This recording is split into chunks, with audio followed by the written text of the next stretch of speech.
আকবার। আলহামদুলিল্লাহ, আমি প্রায় 14 বছর কারাগারে থাকার পর আজকে সকালে মুক্ত হলাম। আমি এখন মুক্ত, আমি এখন স্বাধীন। এতদিন ন্যায় বিচার ছিল না, আদালতকে ব্যবহার করা হয়েছে। এই জন্য আশা করি আমরা সামনের দিনগুলোতে আমাদের আদালত জনগণের আশা আকাঙ্ক্ষা অনুযায়ী তারা জনগণের ন্যায় বিচার যাতে পায় সেই ব্যবস্থাই তারা করবেন। এবং আন্তর্জাতিকভাবে স্বীকৃত যে এই মামলার মাধ্যমে আমার অতীতের আগের সরকারগুলো কীভাবে নির্মমভাবে আমাদের আগের ভাইদেরকে হত্যাকাণ্ডের মাধ্যমে তাদেরকে দুনিয়া থেকে বিদায় করেছেন। সম্মানিত ভাই বন্ধুগণ, আমি এরপর ধন্যবাদ জানাতে চাই যাদের কারণে আজকে মুক্ত হওয়ার সুযোগ পেয়েছি। সেই 36শে জুলাই অর্থাৎ 5ই আগস্টের মহাবিপ্লবী নায়কদের জন্য আমি ধন্যবাদ জানাতে চাই। ছাত্র সমাজই রাস্তায় রাজপথে নেমে রক্ত ঢেলে তারা এই 14.5 বছরের ফ্যাসিস্ট সরকারের সকল জুলুম অত্যাচারের বিরুদ্ধে জনগণকে সাথে নিয়ে তারা রাজপথে যে আন্দোলন গড়ে তুলেছিলেন, যার কারণে দর্ব গর্ব সব চূর্ণ হয়ে বাংলাদেশ নতুনভাবে স্বাধীনতা অর্জন করতে পেরেছে।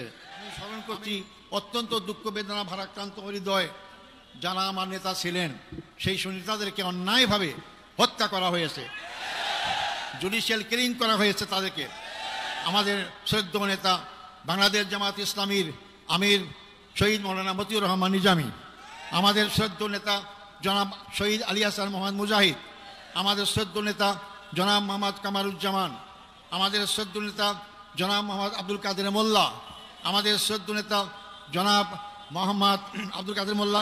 এরপরে সবচেয়ে দুঃখজনক হচ্ছে যে আমাদের সমাজ শ্রদ্ধার পাত্র, সারা দুনিয়ায় পরিচিত আন্তর্জাতিক খ্যাতিসম্পন্ন আলমউদ্দিন হযরত মাওলানা দেলাওয়ার হোসেন সাঈদীকে বিনা চিকিৎসায় হত্যাকাণ্ডের ষড়যন্ত্র হত্যাকাণ্ড আমরা এর মধ্যেও হারিয়েছি। জেলখানায় আমাদের সেই শ্রদ্ধেয় নেতা অধ্যাপক গোলাম আজমকে আমরা হারিয়েছি, আমাদের মৌলানা আবুল কালাম মোহাম্মদ ইউসুফ সাহেবকে হারিয়েছি, আমরা 5 বারের নির্বাচিত এমপি মৌলানা আব্দুল সোবহান সাহেবকে আমরা হারিয়েছি। এরপরও আমি বের হয়ে দেখতে পেলাম আমাদের সামনে এখন তারা নেই। আমাদের আমিরের জামাত, এখনকার আমির জামাতের পূর্বের যে আমির আছেন মকবুল আহমদ সাহেব এবং নাজির আহমদ সাহেব, তার সবাইকে আমি শ্রদ্ধা স্মরণ করছি এবং তার শোক সন্তপ্ত পরিবারের সদস্য সহ সবার কাছে আমি তাদের সমবেদনা জ্ঞাপন করছি। আল্লাহ তাদের সবাইকে ধৈর্য ধারণ করে তৌফিক দান করুক। সম্মানিত ভাই ও বন্ধুগণ, আমি এই প্রসঙ্গে বলতে চাই, এই হত্যাকাণ্ডের সঙ্গে যারাই যে পর্যায়ে জড়িত সবাইকে আইনের আওতায় এসে তাদের বিচার করা হোক, নাহলে এই খারাপ সংস্কৃতি চালু থাকবে। এখান থেকে বেরিয়ে আসতে হবে আমাদেরকে।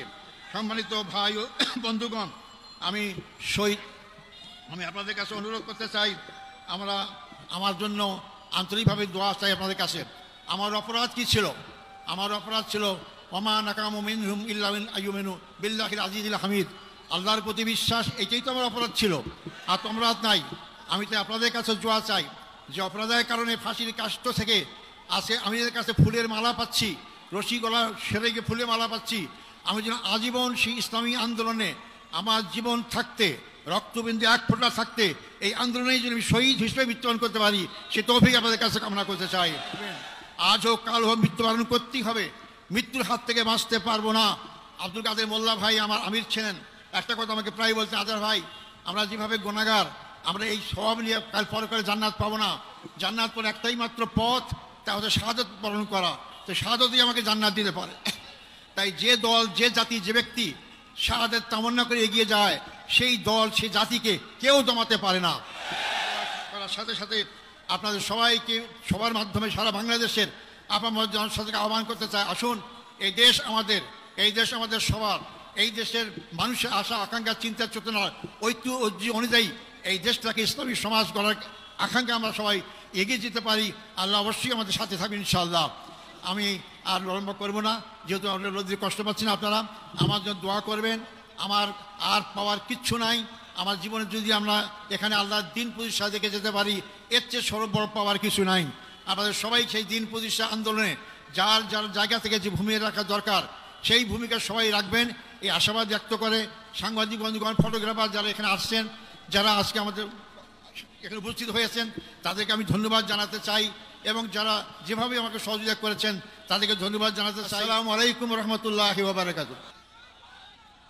আসসালামু আলাইকুম রহমতুল্লাহ। আগেই বলেছি এটা কোনো সভা নয়, জাস্ট ওনার মজলুম ভাইয়ের, মজলুম নেতার প্রাথমিক অভিব্যক্তি ব্যক্ত করার একটা আয়োজন ছিল।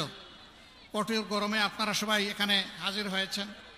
মঞ্চে সংগঠনের কেন্দ্রীয় নেতৃবৃন্দ আছেন, আমাদের বন্ধু সংগঠনসমূহের সম্মানিত নেতৃবৃন্দ আছেন, ছাত্র সংগঠনের নেতৃবৃন্দ আছেন, শ্রমিক সংগঠনের নেতৃবৃন্দ আছেন, আপনারা আমরা সবাই আছি। সম্মানিত ভাইয়েরা, আমাদের এই ভাইয়ের বক্তব্য অচিরেই আমরা আরও বড় পরিসরে শুনবো ইনশাল্লাহ, এই ঢাকায় শুনবো ইনশাল্লাহ। এই জন্য আমি আজকে আমার বক্তব্য দীর্ঘায়িত করতে যাচ্ছি না।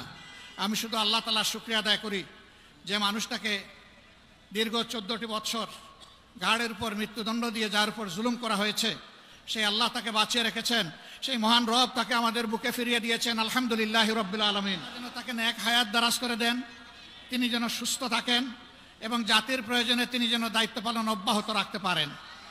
সম্মানিত ভাইয়েরা, ফ্যাসিবাদ বিরোধী আন্দোলনে এখানে বলা হয়েছে আমার নেতৃত্বে পতন হয়েছে, মোটেই না। এদেশের 18 কোটি মজলুম মানুষের সম্মিলিত চেষ্টায় সরকারের পতন হয়েছে।